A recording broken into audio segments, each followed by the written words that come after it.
And பெரிய நடிகருடைய படங்கள் தான் வந்து தியேட்டரை காப்பாத்துதா சார்? அப்படி ஏதாவது இன்னும் அந்த மித்து இருக்கா? இல்ல அப்படிலாம் இல்ல. கண்டென்ட் இருந்தாலும் வந்து மக்கள் தேடி வந்து பார்ப்பாங்க. இந்த வாழைங்கிற படத்துல யார் நடிச்சிருக்காங்க? சின்ன பசங்க. No face. இந்த லப்பர் பந்துங்கிற படத்துல இவரு கெத்து தினேஷும் அப்புறம் ஹரிஷ் கல்யாணம். இப்ப அவங்க எல்லாம் பெரிய நடிகர்னு ஒத்துக்கிறீங்களா இல்ல சின்ன நடிகர்னு ஒத்துக்கிறீங்களா?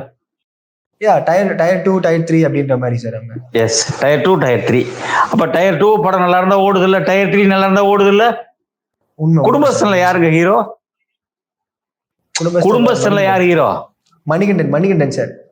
அவர் எத்தனை ஹிட் கொடுத்துருக்காரு இது வரைக்கும்?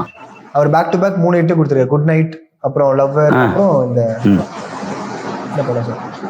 சோ இப்போ அவர் டயர் 3 தானே அவரு? ஆமா. கண்டென்ட் வைஸ் நல்லா இருந்தா படம் ஓடுது. அந்த டிராகன் பண்ணாரு அந்த தம்பி பிரதீப் ரெண்டாவது படம் சார். அந்த டீம் அந்த லைக் ஓமை கடவுளே வந்து பண்றாங்க. ஏஜஸ் என்டர்டைன்மெண்ட் பிரதீப் அந்த காம்பினேஷனாலையும் ஒர்க் ஆகுதுல்ல சார்? இல்ல அதெல்லாம் ரொம்ப ஒரு மாதிரி இட் இஸ் ஆல் பைத்தியக்காரத்தோன்னு என்னோட கணிப்பு. படத்தோட கதை நல்லா இருக்கணும் சார்.